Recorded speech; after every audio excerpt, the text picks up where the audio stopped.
আসসালামু আলাইকুম রাহমাতুল্লাহি ওয়া বারাকাতুহু। আশা করি আপনারা সবাই ভালো আছেন। আলহামদুলিল্লাহ আমিও ভালো আছি। গত টেন্সের ২টি ক্লাসের প্রথম ক্লাসে প্রেজেন্ট টেন্স, দ্বিতীয় ক্লাসে পাস্ট টেন্স নিয়ে আলোচনা করেছিলাম। আজকে ফিউচার টেন্স নিয়ে আলোচনা করতে যাচ্ছি। Okay, let's start. Future tense, ভবিষ্যৎকাল। ফিউচার টেন্স ঠিক প্রেজেন্ট এবং পাস্ট টেন্সের মতো ইনডেফিনিট, কন্টিনিউয়াস, পারফেক্ট এবং পারফেক্ট কন্টিনিউয়াস টেন্স আছে। তো একে একে আমরা আলোচনা করব। Okay, present indefinite tense. Present indefinite tense যখন আমরা বাংলায় দেখব, বাংলা ক্রিয়ার শেষে যদি ব, বে, বেন, বি থাকে তাহলে সেটা হবে প্রেজেন্ট ফিউচার ইনডেফিনিট টেন্স। এবার ফিউচার ইনডেফিনিট টেন্সের একটা উদাহরণ দিচ্ছি। বাংলায় যদি বলি আমি বাড়ি যাব, এই যে যাওয়ার শব্দের সাথে ব যুক্ত আছে, অতএব এটা ফিউচার ইনডেফিনিট টেন্স। এই টেন্সের গঠন কীরকম? ইংলিশ যখন আমরা করি তখন প্রথমে সাবজেক্ট দিয়ে তারপরে উইল, তারপরে মূল ক্রিয়ার প্রেজেন্ট ফর্ম বা V1 অর্থাৎ ভার্বের প্রেজেন্ট ফর্ম, এবং তারপর অন্যান্যগুলো লিখতে হয়। যেমন গো ভার্ব দিয়ে যদি আমরা বলি আই, হেল্পিং ভার্ব উইল লাগবে। ফিউচার মানেই উইল, এই কথাটা মনে রাখতে হবে। যে কোনো টেন্স, যে কোনো ফিউচার টেন্সে গেলে উইল অবশ্যই লাগবে। তো ইনডেফিনিটের ক্ষেত্রে সাবজেক্টের পর উইল বসবে, তারপরে মেইন ক্রিয়ার প্রেজেন্ট ফর্ম অর্থাৎ গো ভার্বের 1 নাম্বার, তারপর অন্যান্য ব্যবহৃত হয়েছে। তাহলে I will go home, future indefinite tense. এবার আসি ফিউচার কন্টিনিউয়াস টেন্স।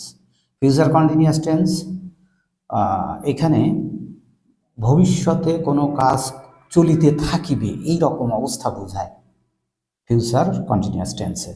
তো এটার বাংলা ক্রিয়াতে আমরা দেখতে পাই তে এবং তার সাথে থাকিব, অর্থাৎ তে থাকিব, তে থাকিবেন, তে থাকিবে ইত্যাদি চিহ্নগুলো থাকে। তাহলে যেমন আমি বাড়ি যাইতে থাকিব, তাহলে তে থাকিব, এখানে যাওয়ার সাথে তে যুক্ত আছে, তার সাথে থাকিব আছে, তাহলে এটা হচ্ছে ফিউচার কন্টিনিউয়াস টেন্স। এই টেন্সের গঠন হলো সাবজেক্টের পর উইল, এটা তো লাগে সবসময়, তারপরে বি ভার্ব বসে কন্টিনিউয়াসের কারণে বি ভার্ব, এবং তার সাথে আইএনজি। এখানে বি ভার্বটা আমরা কেন শুধু বি রাখি, এখানে এম ইজ আর হয় না? কারণটা হচ্ছে এখানে একটা হেল্পিং ভার্ব থাকে, সেই হেল্পিং ভার্বের পরে যখন বি ভার্ব আসে তখন তার মূল ক্রিয়াটা বসে, এম ইজ আর হয় না। তাহলে সাবজেক্টের পর শ্যাল উইল, তারপরে বি, তারপরে মূল ক্রিয়ার সাথে আইএনজি এবং অন্যান্য।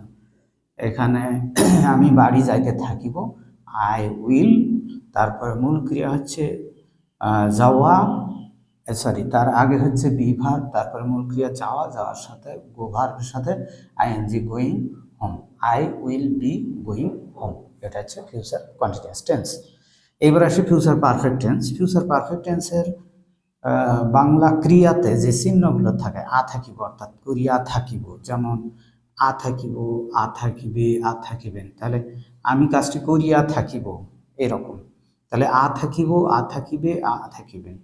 এবং এইটার বাংলা ক্রিয়ার যুক্ত যখন বাক্য বলি আমি বাড়ি যাইতে থাকিব, সরি বাড়ি যাইয়া থাকিব, তে থাকিব তো উপরেটা কন্টিনিউ আছে, তাহলে বাড়ি যাইয়া থাকিব।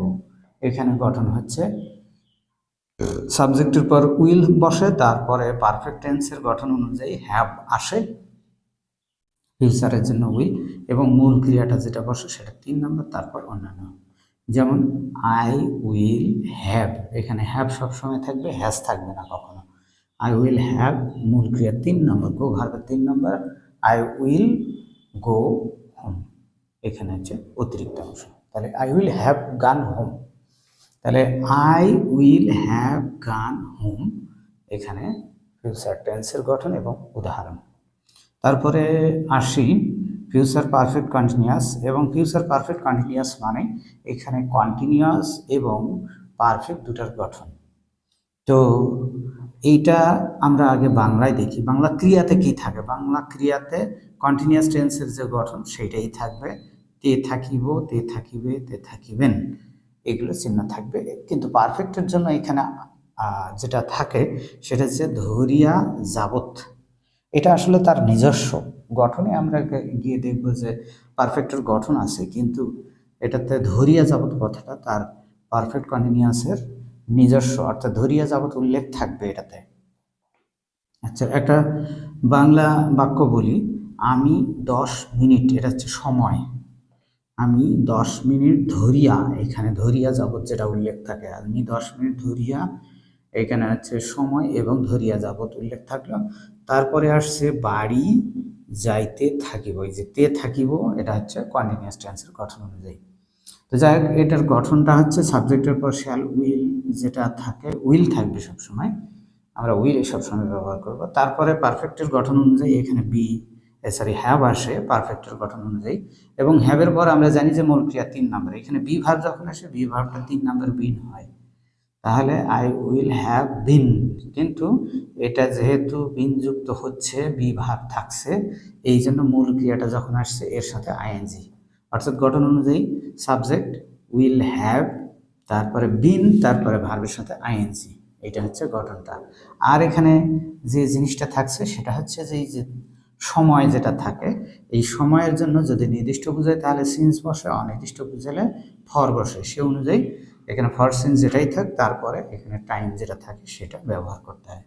যেমন এখানকার এই বাক্যটা, আমি তাহলে প্রথমে যাইতে থাকিব কথার জন্য আই উইল হ্যাভ বিন, গঠন অনুযায়ী বিন, গো ভার্বের সাথে আইএনজি গোয়িং, তারপরে অতিরিক্ত হোম, তারপরে এই যে 10 মিনিট ধরিয়া, এটার জন্য ফর, এখানে ফর হচ্ছে কারণ এটা সময়টাকে নির্দিষ্ট বোঝাচ্ছে না, কোন 10 মিনিট সেটা নির্দিষ্ট করে বোঝাচ্ছে না, এই কারণে এটাতে ব্যবহার হচ্ছে ফর।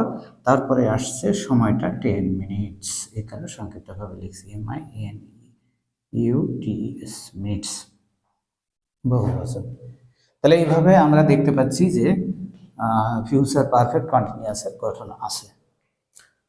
প্রিয় শিক্ষার্থীরা, একটা জিনিস মনে রাখবেন যে টেন্স মানে হচ্ছে সময়ের পরিবর্তন, আর সময়টা চলমান হয় শুধুমাত্র ক্রিয়ার দ্বারা। তো আমরা টেন্সের মধ্যে দেখতে পাই যে বিভিন্ন প্রকারের শুধুমাত্র ভার্বগুলো পরিবর্তন হচ্ছে, এই ভার্ব পরিবর্তনগুলোই আসলে টেন্স। তাহলে টেন্সে যে ভার্বের পরিবর্তন সেগুলো আমরা দেখলাম তিন প্রকার, অর্থাৎ প্রেজেন্ট, পাস্ট, ফিউচার টেন্সের মধ্যে। এগুলো হচ্ছে বিস্তারিত টেন্সের বিস্তারিত আলোচনা। আমরা এরপর সংক্ষিপ্তভাবে পরবর্তী একটা ভিডিওতে সংক্ষিপ্তভাবে সবগুলো টেন্স একত্রে ব্যবহার করে একটা ভিডিও বানাবো। সে ভিডিও দেখা পর্যন্ত আপনারা অপেক্ষায় থাকবেন, আর আমার চ্যানেলটাকে সাবস্ক্রাইব করতে ভুলবেন না। সে পর্যন্ত ভালো থাকবেন। আসসালামু আলাইকুম ওয়া রাহমাতুল্লাহি ওয়া বারাকাতুহু।